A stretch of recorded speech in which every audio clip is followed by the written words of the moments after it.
Ocupen su lugar, hermanos. Abran sus Biblias en el Evangelio de Juan, capítulo 5. El Evangelio de Juan, capítulo 5. Yo ahorita les voy a decir qué versículo vamos a leer. Cuando tengan la cita bíblica me lo indican con un amén en voz alta. Juan, capítulo 5. ¿Bien? Listo. Cuando tengan la cita bíblica me prestan su atención acá. Todos mirando para acá. Juan capítulo 5 es algo o un capítulo del Evangelio de Juan que nos presenta, vamos a decirlo así, un drama casi jurídico, casi judicial. Todo el Evangelio de Juan capítulo 5 ocurre un día sábado de aquella época muy lejana.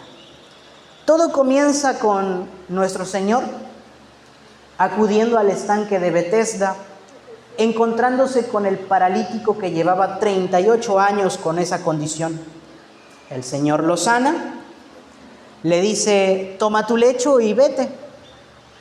Así que cuando los fariseos ven al paralítico cargando su lecho, su camilla, en día de reposo, en el Shabbat, lo detienen y lo interrogan como policías religiosos y le dicen, oye, hoy es sábado, no te es lícito cargar tu lecho. El hombre les dice, no, es que la persona que me sanó me dijo, levántate, toma tu lecho y vete, por eso yo lo cargué. Y le preguntan los fariseos, ¿quién te sanó? No sé, no me dijo quién era, me sanó, me dijo lo que tengo que hacer y desapareció. Bueno, unos minutos, un tiempo después, en el mismo día, este hombre vuelve a encontrarse con Jesús y Jesús le dice, bueno, ya que has sido sanado, no peques más para que no te venga algo peor. Entonces, este hombre reconoce que él era el que lo había sanado, reconoce que es Jesús, así que va con los fariseos y les dice, ya sé quién me sanó, fue Jesús el que me sanó. Entonces los fariseos, dice la Escritura, procuraban matar a Jesús y lo andaban siguiendo por todos lados. Era el grupo de admiradores personal de Jesús. A donde sea que iba Jesús, los fariseos ahí iban. Les encantaba andar siguiendo a Jesús, con la intención de que procuraban matarlo. Esto lo recalca 2 veces el capítulo 5. Es un capítulo que podemos ver como un drama legal, les digo, porque desde ese momento en el que los fariseos escuchan que el Señor sanó a un paralítico en sábado, lo que querían era matarlo, porque era, según ellos, culpable de violar la ley por trabajar en sábado, por hacer que otras personas trabajen en sábado, cosa que estaba prohibida según su ley. Por eso ellos querían enjuiciarlo y tenían todas las ganas de agarrar la piedra más grande que pudieran sostener y aventársela al maestro. Así que cuando lo encuentran, lo acorralan y todavía el Señor le pone más sal a su herida, para que valga la pena. El Señor Jesús les dice, miren, yo estoy haciendo las obras que mi Padre hace. Mi Padre hasta el día de hoy trabaja, yo también trabajo. Eso fue algo que a los fariseos les hizo, se pusieron rojos. ¿Cómo es que tú, siendo un hombre, te haces igual a Dios?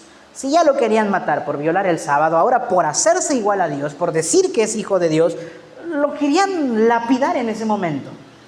Pero obviamente trataron de hacer un juicio más o menos legal en ese preciso momento. Así que lo interrogan y el Señor proclama su defensa. Como muy buen abogado, el Señor proclama su defensa, presenta testigos a su favor y al final del capítulo, aunque los fariseos eran los que estaban supuestamente juzgando a Jesús, las cosas se invierten. Y es Jesús quien termina otorgándoles un juicio, un veredicto a los fariseos. Y es sobre ese veredicto, o la parte concluyente de ese veredicto, que hoy tú y yo vamos a hablar. Todo el capítulo tiene demasiadas cosas que podríamos profundizar, pero quiero centrarme en los 2 versículos que logran englobar aquello que yo llamo hoy el error de los fariseos. el error de los fariseos. Y el Señor Jesús nos muestra las evidencias de su error. ¿Cómo comienza su error y en qué concluye el error de los fariseos? Así que durante los próximos minutos te voy a hablar acerca de la evidencia contra los fariseos ante las Escrituras.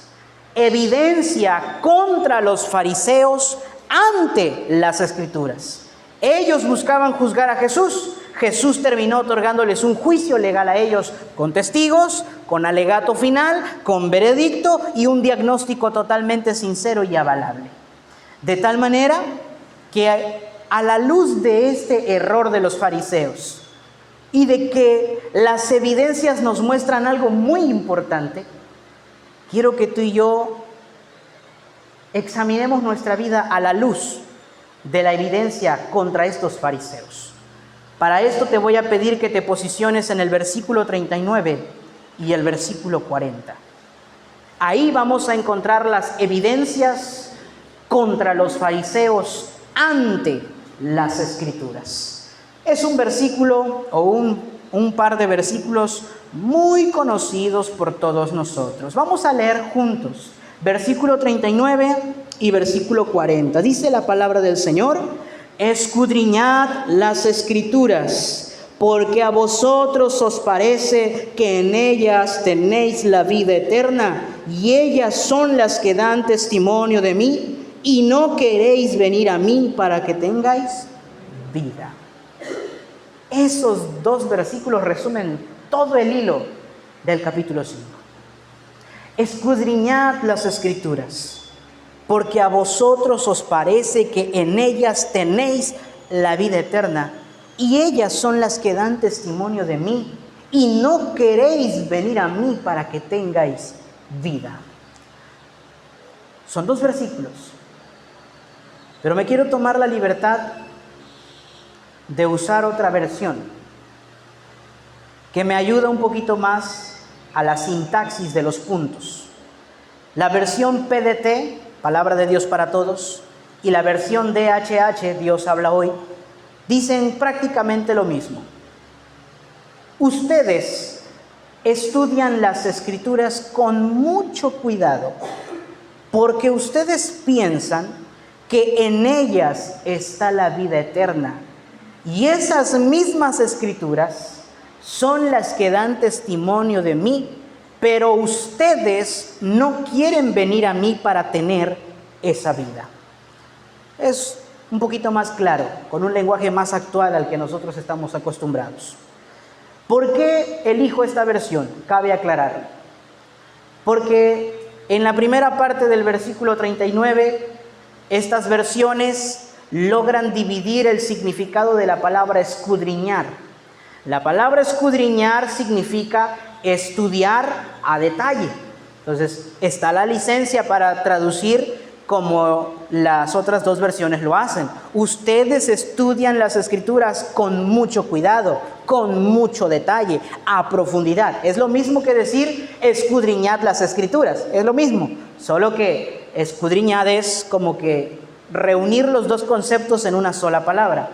Pero a causa de mi mensaje vamos a utilizar más estas otras versiones para que sea más sencillo para todos los presentes. Entonces, el versículo es el mismo, pero en otra versión que dice: ustedes estudian las Escrituras con mucho cuidado porque piensan que las Escrituras les darán vida eterna, pero esas mismas Escrituras son las que dan testimonio de mí, pero ustedes no quieren venir a mí para tener esa vida.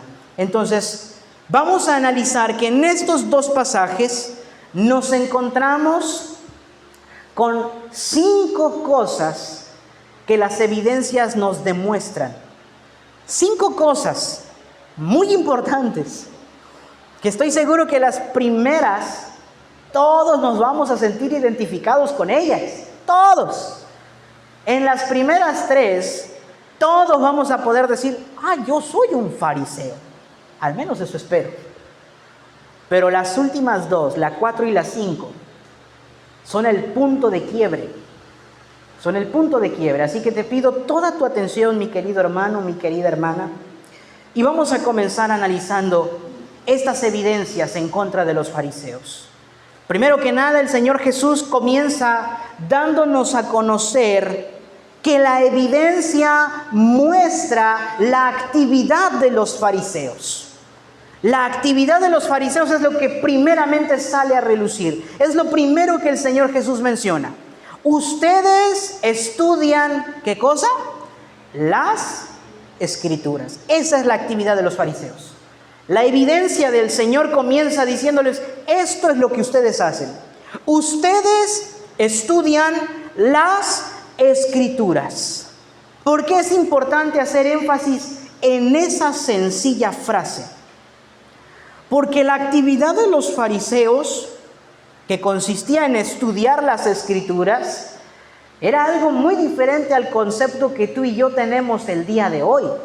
Hoy para nosotros estudiar es leer un minuto, orar otro minuto y subrayar. Nos decían en la escuela lo más importante. Había un amigo que subrayaba toda la lectura, todo el libro, porque todo es importante, dice él. No leía, nomás subrayaba. Ya estudié.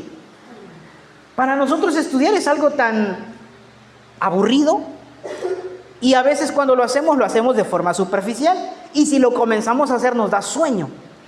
Pero el estudio de los fariseos no era como nuestro estudio. El estudio de las Escrituras en el área de los fariseos, de los rabinos y de los intérpretes de la ley era muy profundo. Los fariseos leían, meditaban, memorizaban, comentaban, interpretaban las Escrituras. Las leían constantemente, las meditaban constantemente, las interpretaban, las memorizaban, y entre ellos tenían debates o discusiones, vamos a decirlo así, teológicas. Los maestros se reunían y comenzaban a hablar sobre cierto pasaje, sobre cierta parte, cierta historia. Bueno, ¿qué opinas tú, rabino? No, ministro, yo opino esto. ¿Y usted qué opina? No, yo opino esto. Y era una plática de horas y horas y horas. El día de reposo ellos lo usaban para eso. Estudiaban las Escrituras y no era un estudio superficial. Ellos, vuelvo a decir, leían, meditaban, memorizaban, interpretaban, debatían y compartían esas Escrituras. Era un estudio profundo, era un estudio que realmente se tomaba en serio. Por eso la mayoría de los rabinos conocían totalmente sus Escrituras. En este caso, en el contexto, las Escrituras están hablando del Tanaj, del Antiguo Testamento, en el caso de nosotros. El Pentateuco, Génesis, Éxodo, Levítico, Números, Deuteronomio. Los libros históricos, el primer y el segundo libro de Reyes, el primer y el segundo libro de Crónicas. A su vez, los escritos poéticos, Salmos, Proverbios, Job, Eclesiastés, Cantar de los Cantares. Y luego los profetas. En el caso del Tanaj, de la Biblia hebrea, estaban todos juntos. Nosotros los hemos dividido en profetas mayores y menores. Ellos no. Ellos los tienen todos juntos, un solo libro. Los profetas. Desde Jonás hasta Malaquías. Todos, absolutamente todos. De tal forma que esta primera evidencia nos enseña que los fariseos tenían un muy buen hábito: estudiar, y estudiar en serio, leer, meditar, memorizar, interpretar, compartir, transmitir las Escrituras. Era algo que ellos hacían constantemente. Nosotros, los cristianos, al menos en su mayoría, podemos decir lo mismo. Hay una gran similitud entre ellos y nosotros. ¿Cuántos de aquí leen su Biblia? Aunque no se hayan echado desodorante, levántenlo. ¿Cuántos de ustedes meditan en su Biblia? Sean sinceros. ¿Cuántos de ustedes memorizan su Biblia? ¿Cuántos de ustedes comparten o transmiten lo leído en su Biblia. Bueno, creo que ni a los fariseos les llegamos a los talones a veces. Ellos estudiaban profundamente, mis hermanos. Ahora, una pregunta puntual. ¿Esto es malo, sí o no? A ver, no los escucho. ¿Esto es malo, sí o no? ¿Es malo leer la Biblia? ¿Es malo meditar la Biblia? ¿Es malo aprenderte la Biblia? ¿Es malo tener diálogos con otros para saber sus interpretaciones? No, no es malo. Pero quiero que vayas notando que todo esto es una evidencia contra los fariseos. Vamos a ir viendo que en primer lugar tenían esto muy bueno. Su actividad era muy buena, estudiaban a profundidad, nadie les podía ganar, nadie les venía a enseñar a ellos sobre el Pentateuco, sobre el Antiguo Testamento. Eran ellos incluso los que tenían la responsabilidad de enseñar. Intérpretes de la ley les llamaban, escribas les llamaban. Los fariseos, según su nombre original, en el lenguaje original es separados. Ellos se separaban de todo lo que el mundo suele hacer para estudiar las Escrituras, como ya te lo había mencionado. Y hoy en día existen muchos así, que la estudian, la meditan, la leen, la interpretan y pasan mucho tiempo. Y no es malo. Pero vamos a ir viendo cómo la evidencia va escalando. Ya vimos esta primera. Ahora, la segunda evidencia, mis hermanos, nos revela su actitud. Ok, estudiaban, qué bueno, pero también su actitud. La actitud con la que hacían eso. Vuelvo a repetir el inicio del versículo. Ustedes estudian las Escrituras con mucho cuidado. O sea, no eran superficiales en eso. Hoy se han extendido varios rumores sobre los que interpretan la Biblia en el judaísmo. Para los judíos, la Biblia tiene un valor tan especial que son muy meticulosos en muchas cosas. Ellos son capaces de saber incluso cuántas letras y cuántas palabras conforman la Biblia. Van hasta ese extremo. Ahora, el hecho de que se nos diga que con mucho cuidado nos habla de la reverencia de los fariseos hacia las Escrituras. No solo es que las estudiaban a profundidad, les tenían un profundo respeto. Para ellos tenían un alto valor. Lo tenían tan presente en este caso las Escrituras que no podemos demeritar el valor que le daban a ellas. De tal forma que a lo largo de la historia los copistas, aquellos que se han encargado de hacer las copias del Antiguo Testamento, del hebreo a cualquier otro idioma, o en el caso de la época de Daniel, del hebreo al arameo, del arameo al griego, o del hebreo al griego, los copistas eran muy cuidadosos de no cometer errores. Y si llegaban a cometer un error, no era que desechaban el papel, ni modo, me equivoqué, lo rompo, lo quemo y empiezo otra. No, ya no continuaban escribiendo ahí, pero ese papel, al incluir el nombre de Dios, ya era guardado en un lugar especial. Esto se fue pasando poco a poco, que hasta los masoretas del tiempo después de Jesús, o sea, los copistas encargados de traducir o de copiar los manuscritos bíblicos, también tenían esa costumbre. Te equivocabas en algo, bueno, vuelve a empezar. No importa que ya fueras a terminar, vuelve a empezar. Pero ese papel o ese pergamino que tú ya, en el que ya te equivocaste, no lo puedes tirar, porque lleva el nombre de Dios escrito. Tanto valor tenía para ellos a ese grado que ni los intentos fallidos eran desechados, eran guardados en un lugar especial. Entonces, el cuidado, el celo que los fariseos tenían por las Escrituras no era trivial, no era menor. Ellos tenían un cuidado, un respeto, un temor por las Escrituras, como muchos hoy ya no tenemos. Mira cómo está mi Biblia. Y no sé cómo esté la tuya. A un judío le da hipotermia, le da un ataque de no sé qué al ver la Biblia que yo tengo, yo creo. Ellos incluso no se atreven a mencionar el nombre de Dios, aún en sus lecturas o en sus oraciones.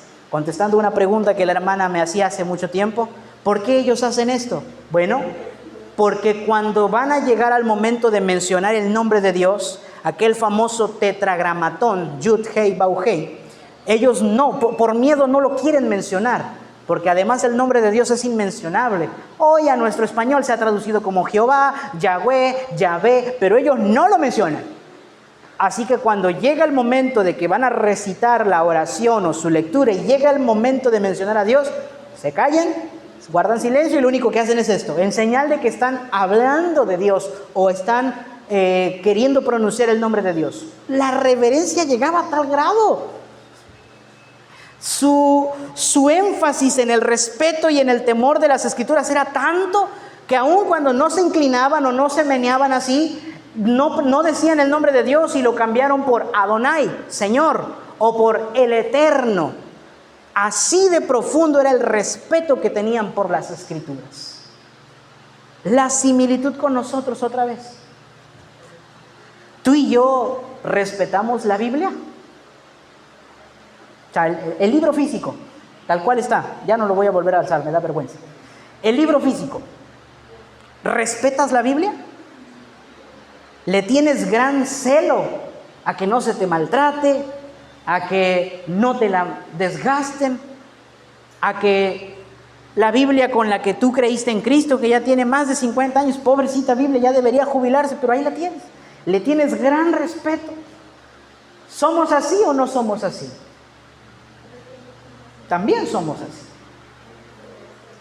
También tenemos gran celo por las cosas externas, tanto de la Biblia como lo que se hace o lo que se dice dentro de nuestras congregaciones. En la actualidad existe mucho celo en muchos lugares.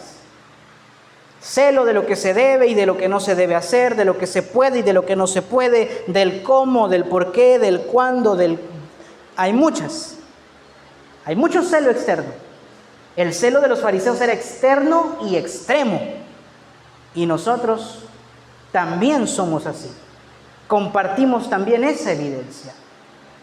Todos tenemos un respeto profundo por este libro, de tal manera que a veces cuando aparecen personas hablando mal de este libro o diciendo que lo han quemado o que lo fueron a meter al lodo o que no le muestran respeto, nos enojamos porque le tenemos gran respeto y gran celo a ese libro, al igual que los fariseos.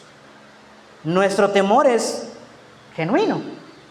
Tenemos miedo de pronunciar mal el nombre de Dios, tenemos miedo de llevar una vida que a Dios no le agrade y deshonrarlo, deshonrar su nombre, tomar su nombre en vano. Somos iguales a los fariseos.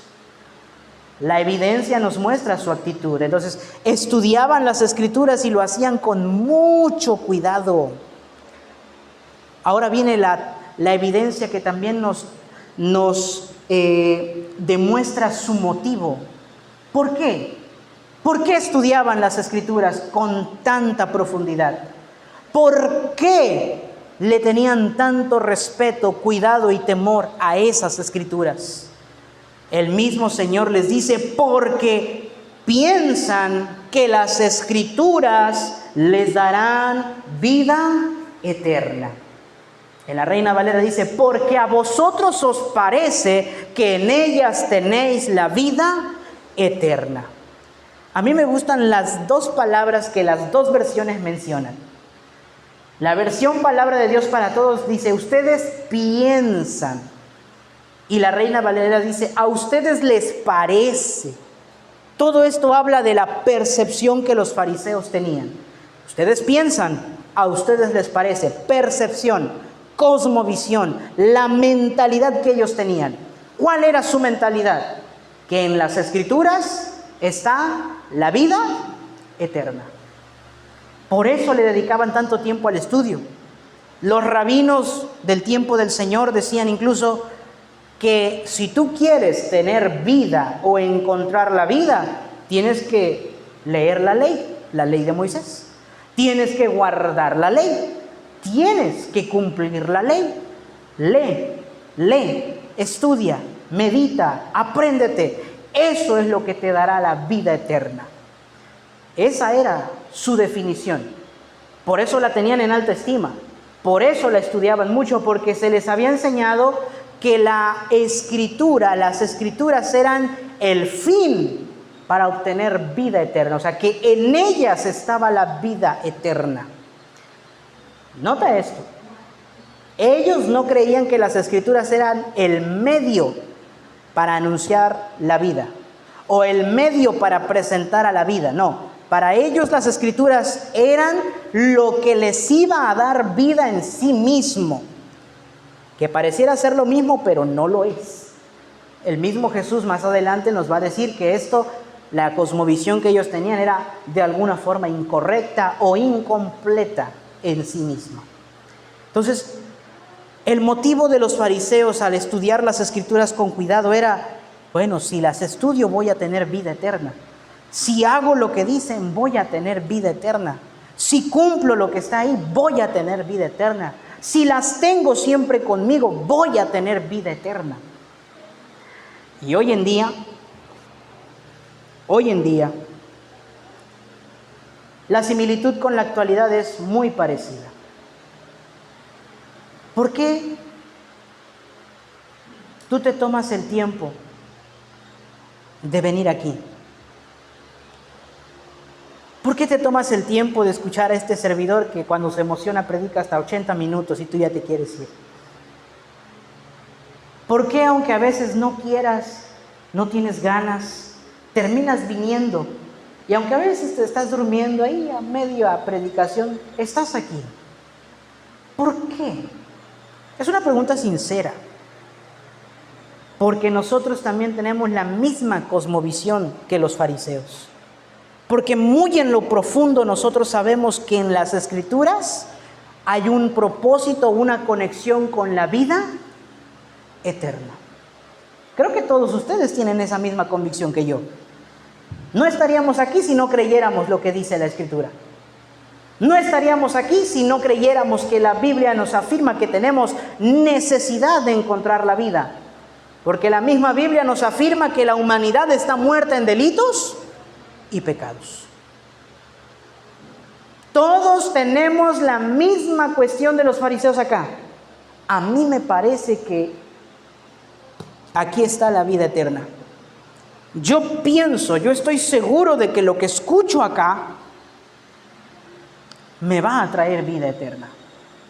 La misma cosmovisión de los fariseos. Estamos convencidos. ¿Ustedes están convencidos? ¿Sí están convencidos o no? Entonces, también nos parecemos a los fariseos. Por eso leemos la Biblia. Por eso nos la aprendemos. Por eso la meditamos. Por eso se hace el hincapié de compartirla con el que aún no la conoce. Por eso le tenemos gran respeto, gran celo. Por eso la tomamos como la norma infalible de nuestra fe y de nuestra conducta. Por eso creemos que es la única infalible que no se equivoca. Porque sabemos que ella tiene una relación directa con la vida eterna. Lo sabemos. Por eso escuchas a muchos predicadores a lo largo de la semana. Por eso buscas tener el contacto con la enseñanza bíblica. Por eso, porque sabes que este libro tiene relación con la vida eterna. Lo sabemos. Pero, aunque hasta este punto todo de alguna forma es correcto, desde aquí en adelante, el Señor va a ir mostrando su alegato final como buen abogado. Y la evidencia resalta una verdad que los fariseos estaban ignorando. Es muy bueno que ustedes estudien las Escrituras, les dijo Jesús. Es muy bueno que lo hagan con mucho cuidado. Y es muy bueno que entiendan que las Escrituras tienen relación con la vida eterna, muchachos. Pero aquí va una verdad contundente. Esas mismas Escrituras son las que dan testimonio de mí, dijo Jesús. Hay que revisar el testimonio infalible de las Escrituras. Toda la Biblia, hoy nosotros que tenemos la revelación completa, Antiguo y Nuevo Testamento, toda la Biblia presenta a un único medio de salvación: Jesucristo, Rey de Reyes y Señor de Señores. Toda la Biblia. E inclusive en esta parte de la Biblia, Juan capítulo 5, no había Nuevo Testamento. Cuando Jesús está diciendo, esas escrituras dan testimonio de mí, está hablando del Antiguo Testamento. Moisés escribió de mí, dijo. Los profetas escribieron sobre mí. Todo el Antiguo Testamento apunta a Cristo. Todo. Ese es el testimonio de las Escrituras. Es por eso que debemos entender hoy nosotros algo muy importante. Abran los oídos para que no se malentienda y no se pierdan esto. La Biblia no posee la vida eterna. No me apedren, voy para allá. La Biblia no posee la vida eterna. La Biblia nos señala y nos muestra al que sí tiene y da la vida eterna. ¿Por qué es tan importante entender la diferencia que aparentemente no hay? Porque los fariseos ya vivían una religiosidad monótona a causa de pensar que las Escrituras eran el fin para obtener vida eterna. Por eso llegaron a meterse tanto en sus estudios, debates e interpretaciones, a tal grado que crearon lo que se conoce hasta el día de hoy como el Talmud. Una serie de interpretaciones rabínicas que han sido modificadas a lo largo de la historia, que todos los judíos de hoy ocupan para interpretar las Escrituras, y porque ellos piensan que a través de esto ellos tienen vida eterna. Es decir, si guardas el sábado, tienes vida eterna. Si no comes puerco, tienes vida eterna. Si te circuncidas, tienes vida eterna. Si te dejas crecer el cabello acá, si haces aquello, si haces lo otro, si hablas hebreo, tienes vida eterna. Y hoy en día el mismo pensamiento de los fariseos está tristemente en muchas iglesias. Tienen a las Escrituras como el fin de la vida eterna. Y por eso se llega a veces a caer en el extremo de que, aunque no lo parece o la persona lo hace de forma inconsciente, se llega a predicar técnicamente salvación por obras. Si tú vienes a la iglesia, te vas a salvar. Si tú ofrendas y diezmas y das primicias, te vas a salvar. Si no faltas a ninguno de los cultos, a ninguno de los eventos, si estás aquí en todos los servicios, aunque te estés muriendo, te vas a salvar. Pero si dejas de hacerlo, te vas a ir al infierno. Si dejas de hacerlo, Dios te va a castigar. Porque ahora ponemos mucho rigor en lo que está aquí, de tal manera que como el fariseo decimos, si cumplimos lo que está aquí, voy a tener vida eterna.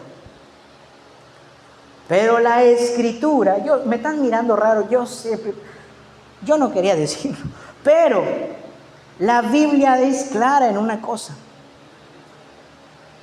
la vida eterna no la obtenemos al cumplir normas.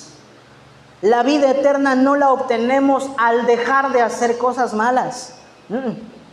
La vida eterna es un regalo que hemos recibido por mera gracia.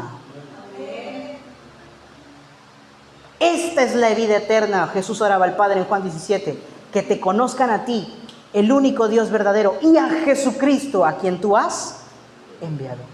Juan en sus cartas dice: el que tiene al Hijo tiene vida. El que no tiene al Hijo no tiene vida. Yo soy el camino, yo soy la verdad y yo soy la vida. Yo soy la resurrección y la vida. El que cree en mí, aunque esté muerto, vivirá. La Biblia apunta al único que tiene vida y al único que puede dar vida. De tal manera que en los versículos anteriores el Señor Jesús dijo, así como el Padre tiene vida en sí mismo y le ha dado al Hijo el tener vida en sí mismo, el Hijo a quien quiere da vida. Eso confrontó a los fariseos. Esto es el cúmulo de la evidencia contra ellos, porque ya que el Señor ha resaltado esta verdad de que la Escritura no era el fin, sino el medio para conocer la vida, ahora la evidencia nos expone su necedad, la necedad de los fariseos. Y el Señor da su veredicto y diagnóstico claro. Él no se va con rodeos. Y ustedes no quieren venir a mí para tener esa vida. Estudiaban mucho, lo hacían con mucho cuidado, lo hacían con una intención de obtener vida eterna, pero ignoraban por completo que esa escritura daba testimonio del que es la vida, y por eso se negaban voluntariamente a ir hacia Él para tener la vida eterna. ¿Cuál es la similitud con nosotros? Hoy en día todos estudiamos la Biblia, todos la leemos, en mayor o en menor proporción, pero todos nos congregamos y escuchamos el mismo mensaje. Están recibiendo todos el mismo mensaje hoy. Cada que ustedes se congregan, están recibiendo todos el mismo mensaje, los mismos puntos, las mismas bases bíblicas, los mismos estudios. Pero a veces llegamos a esta gran verdad. Sabemos lo que tenemos que hacer, pero no lo hacemos. ¿Cuál es el propósito de que yo todos los días que hay servicio te predique? ¿Cuál es el propósito de que la palabra de Dios sea predicada? ¿Cuál es el propósito de que tú vengas acá a un servicio y escuches una predicación de 40, 45, 50, 60, 70, 80 minutos? El propósito es uno.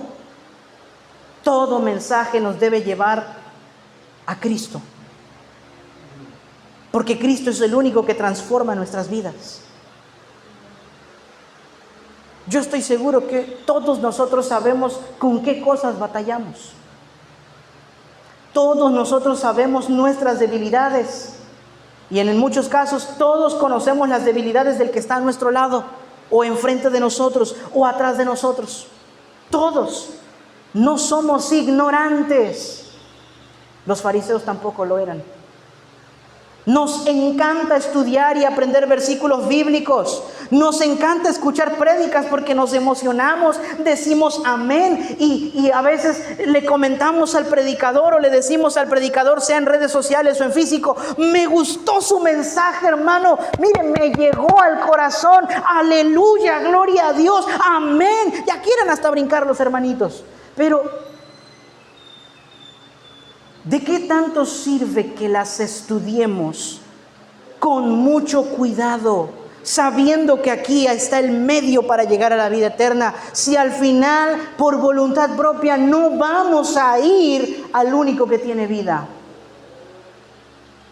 Santiago lo logra definir en esto: personas que son oidoras pero no hacedoras. Personas a las que les gusta estudiar, pero cuando llega el momento de aplicar lo estudiado, dicen,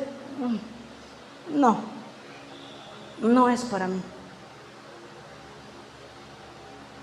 Hoy en día en todas las iglesias tenemos ese grande problema. Congregaciones llenas, con personas que aman la Escritura. A mí me consta que los fariseos tenían gran celo por la Escritura.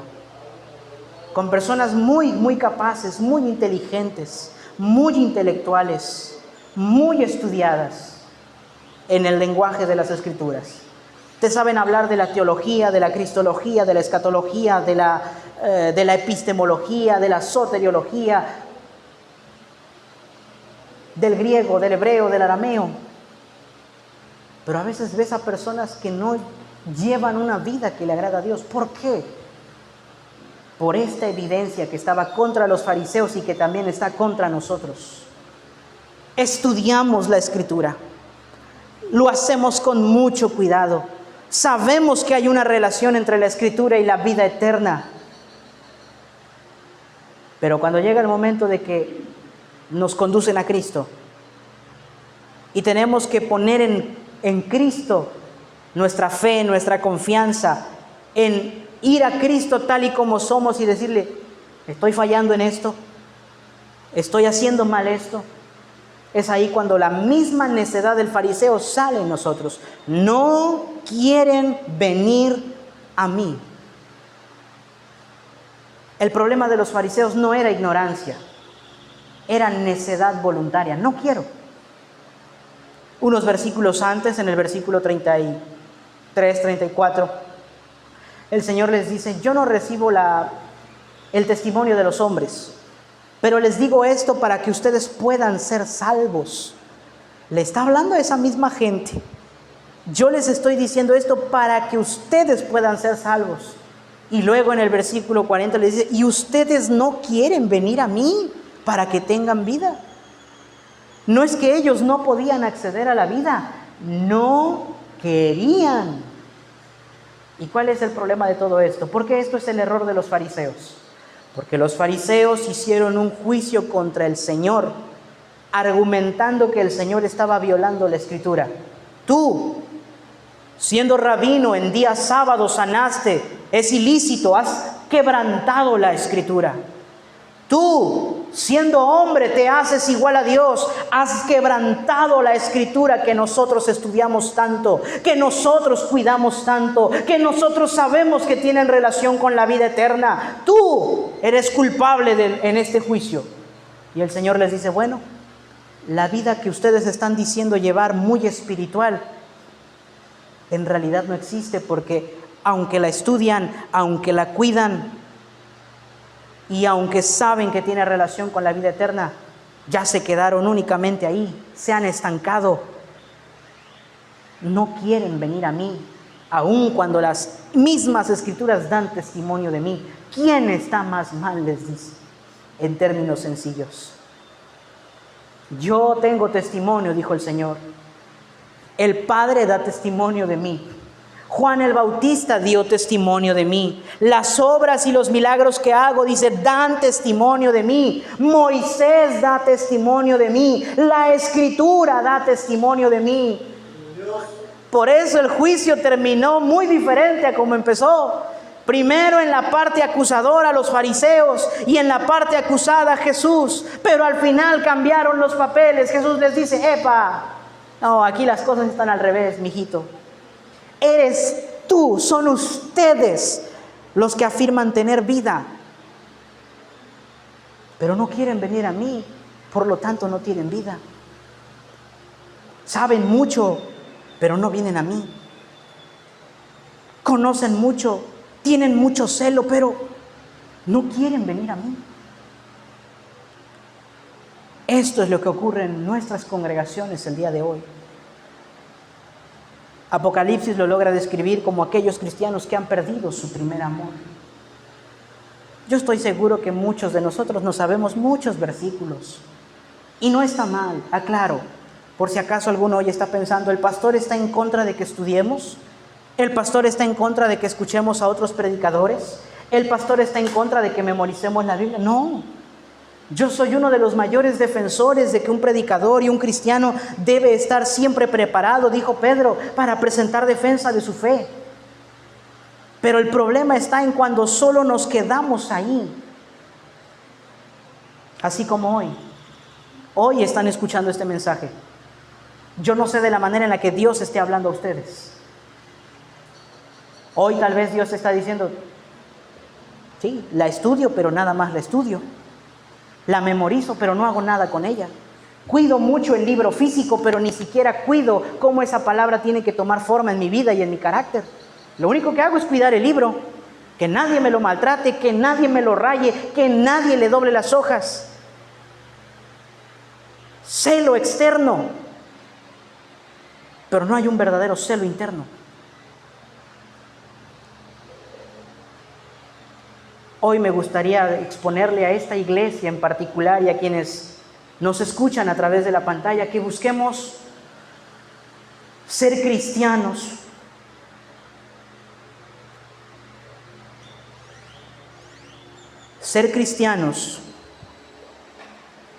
que no tengan ninguna evidencia como la de los fariseos. Que si estudias la Biblia lo sigas haciendo, que si lo haces con cuidado lo sigas haciendo, que si sabes que en la Biblia está el medio para la vida eterna, sigue buscándolo.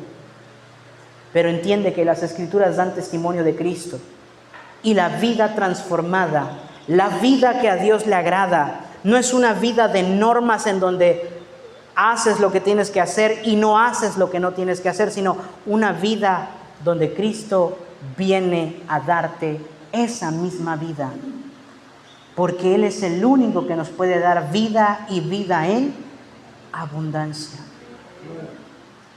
Este es un llamado a que nosotros como iglesia despertemos.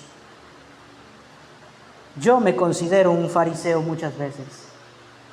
Me canso a veces de mi propia voz. Predico mucho y a veces no vivo lo que predico. Este no es un mensaje de un santo para pecadores. Este es un mensaje del Espíritu para la iglesia. Pastores, aquellos que tienen un cargo de autoridad dentro de la iglesia, miembros de la iglesia que tal vez no ocupan el lugar, pero sigues formando parte del cuerpo de Cristo. El llamado es a que esta evidencia no esté en tu contra. Estudia las Escrituras. Hazlo con mucho cuidado. Entiende que la Biblia es lo que conduce a la vida. Entiende que la Biblia da testimonio del que es la vida. Y cuando lo hayas hecho, ve y acude al único que puede darte vida, al único que puede transformarte, al único que puede cambiarte, al único que murió y resucitó para que tu vida pueda ser verdaderamente transformada.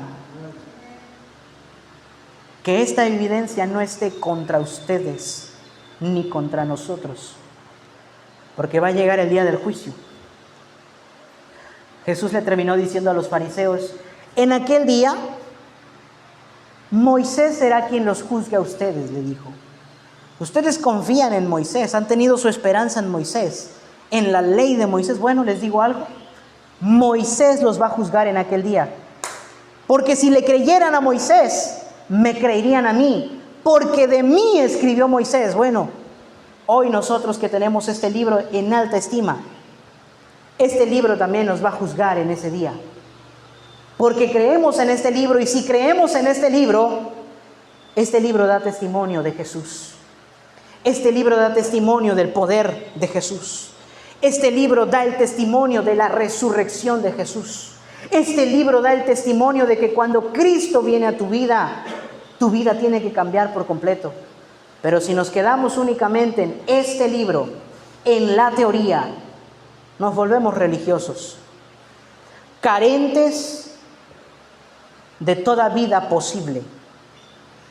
Los fariseos creían estar vivos espiritualmente y Jesús les dijo: no tienen vida porque no han venido a mí. Han estudiado mucho, sí, saben mucho, sí, cuidan mucho cada pergamino, pero no quieren venir a mí. No quieren venir a mí. Sabes que tienes que rendir cosas delante del Señor y no lo haces. No quiero. Sí, el mensaje lo entendí, pero no quiero. Por eso hoy te invito, mi hermano, mi hermana, no seamos como los fariseos en este sentido. No cometamos el error del fariseo. No lo cometamos. Dios nos libre de cometerlo, sino que nuestra fe, nuestra mirada y nuestra confianza estén puesta en el Hijo de Dios, que ha venido para dar vida y vida en abundancia. Les invitamos a ponerse de pie en esta hora y le vamos a pedir al Señor, primeramente, que nos perdone porque solo Él conoce si hemos estado viviendo como fariseos. Y en segundo lugar, que nos ayude a que estas evidencias ya no estén en nuestra contra si es que lo están. Oramos en esta hora. Señor, en esta hora, Dios mío, nos presentamos delante de tu presencia. Nos presentamos delante de ti, Señor, para pedirte, Dios mío, que hoy nos examines a profundidad. Que hoy puedas ayudarnos a ver si la evidencia también muestra nuestra actitud semejante a la de los fariseos. Que nos ayudes a ver, Dios mío, si la evidencia revela nuestra actitud. Que nos ayudes a ver, Señor, si la evidencia demuestra nuestro motivo. Que nos ayudes a reconocer que la Escritura da testimonio de ti. Y que toda predicación y que el propósito de la Escritura es llevarnos a ti, Señor, para que nuestra vida pueda ser cambiada, pueda ser transformada, Señor. Líbranos de vivir como los fariseos, llenos de doctrina, Señor. Llenos de buena doctrina, Señor, porque los fariseos tenían muy buena doctrina. Pero tristemente habían resumido su fe, su confianza, a una teoría mental. Ellos estaban persuadidos, a ellos les parecía y ellos pensaban que en la Biblia había vida eterna, pero se habían quedado únicamente ahí en el intelectualismo. Perdieron el enfoque, Señor, que en un inicio tuvieron. Por eso te pedimos, líbranos de ese mismo error a nosotros. Líbranos, oh Señor, de comenzar a vivir una vida religiosa separados de ti. Ayúdanos a llevar un estudio, una vida devocional que realmente nos acerque a ti, Señor. Aclaro, mi Dios, yo quiero que hoy toda la iglesia se vaya con una idea bastante clara. Es bueno estudiar la Biblia. Es bueno leerla, es bueno meditarla, es bueno aprendérsela. Es muy bueno, Señor, tener pláticas sobre ella y sobre las diversas interpretaciones. Es muy bueno, Señor, pero eso se puede convertir en un error cuando se vuelve el todo de nuestra vida cristiana. Por eso líbranos, Señor, de ser como los fariseos en ese sentido y no querer venir a ti, sino que todo lo que nosotros leamos, aprendamos, interpretemos, discutamos, debatamos, siempre nos lleve a ti para ser cambiados, para ser transformados de gloria en gloria. Así, Dios mío, que los jóvenes, que los niños, que los adolescentes, que los adultos puedan, Señor, sentir esa paz, si es que nos hemos comportado como fariseos, si es que en este sentido hemos cometido el mismo error que ellos, puedas tú primeramente darnos convicción de que hemos estado mal, que nos arrepintamos de corazón, que nos apartemos, que alcancemos misericordia y que tú puedas ayudarnos a ir a Cristo, a ir hacia ti, a llegar al trono de la gracia confiadamente. Toma esta iglesia en tus manos, oh Dios, y ayúdanos, Padre bendito, a que la evidencia ya no esté contra nosotros.